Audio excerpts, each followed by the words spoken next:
Ang programang ito ay rated SPG. Striktong patnubay at gabay ng magulang ang kailangan. Maaaring may masiselang tema, lengguwahe, karahasan, sexual, horror o droga na hindi angkop sa mga... Ano pong ibig niyo sabihin sa panaginip ko? Maligayang pagbabalik muli at welcome back dito sa aking munting channel. Narito na nga ang ating pakabangan ngayong Lunes at sa panibagong taon dito sa Abot Kamay na Pangarap. Napagtanto nga dito ni Giselle na panaginip lang pala ang lahat nang akalain ni Giselle na nagising na nga itong kanyang ama. At dito naman na nilapitan at kinausap ng mahinahon ni Giselle itong kanyang ama at tinanong na kung ano daw ang ibig sabihin nito na may makakasama na nga itong si Giselle. At dito naman na dumating itong si Annalyn at napayakap ng husto itong si Giselle sa kanyang pamangkin. At naiintindihan niya na kung papaano mag-alaga itong kanyang pamangkin na si Annalyn dito sa kanyang lolo. At patuloy nila pa rin hinahanap itong si Zoe kung nasaan na nga ba ito. Simula nga nung nakompronta di Giselle at RJ itong si Zoe ay mapahanggang ngayon ay hindi pa rin ito nagpapakita sa kanila. Ibig sabihin lamang nito ay nakonsensya pa rin itong si Zoe dahil hindi siya nagsasabi ng katotohanan dito kina Giselle at RJ na wala siyang kinalaman dito kay Don Pepe. At dito naman na tinanong ni Giselle ang mga staff ng ospital ng Apex kung hindi ba daw nila napansin ang babae na huling dumalaw dito kay Don Pepe. At maya-maya nga ay bigla namang dumating itong si Justin at hinabol ito ni Giselle kasama itong si Doc Remeneses. At tinanong kung pwedeng makilala ba daw ni Giselle ang babaeng ito. At hindi naman kumibo ang babaeng ito hanggang sa sinabi ni Giselle sa kanya na hindi naman daw ito ang mastermind sa kidnapping ng kanyang ama.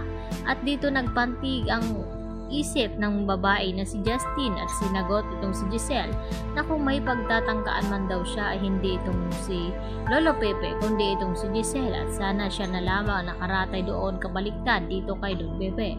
At hindi nagustuhan ang sinabi ni Justin dito kay Giselle kaya nasampal niya ito at syempre hugumanti din naman itong si Justin. Sa kalaunan ay nalaman na nga dito ni Giselle na ang babaeng kanyang sinaktan ay walang iba kundi itong kanyang anak na nagawa niyang pinamigay at pinabayaan noon dahil pinatunayan nga dito ni Eric dito kay Giselle nang ito'y dumating na anak niya ang kanyang nakakaharap ngayon.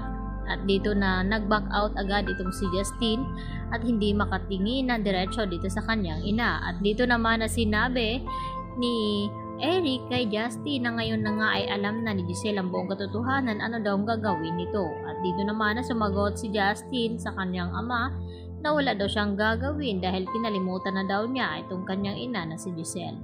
At dito sa panibagong yugto na ating aabangan, magbabakasyon naman itong sina Lynette at Annalyn sa Japan kung saan ay matatagpuan din nila itong si Moira roon na may plano na naman sila ni Carlos na ang gusto ngang mangyari ni Moira na mas palalain pa ang sakit dito ni Lynette na magiging baliw.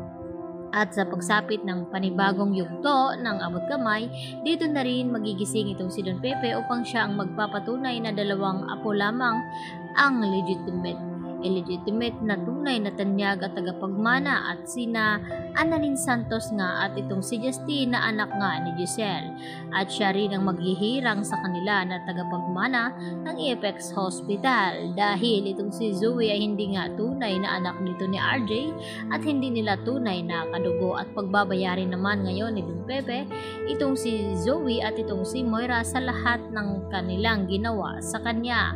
Kaya yan naman ang ating hindi palalampasin mga kapuso dahil sa bagong season ng Abot Kamay na Pangarap ay marami pa tayong matutunan at masasaksihan. Lalo na itong anak ni Giselle at itong kanyang dating karelasyon na si Eric. Yan po ang aking panibagong latest update today at maraming pong salamat sa inyong pananatiling panonood dito sa aking munting channel mga kapuso. Happy New Year at hanggang sa muli, maraming salamat.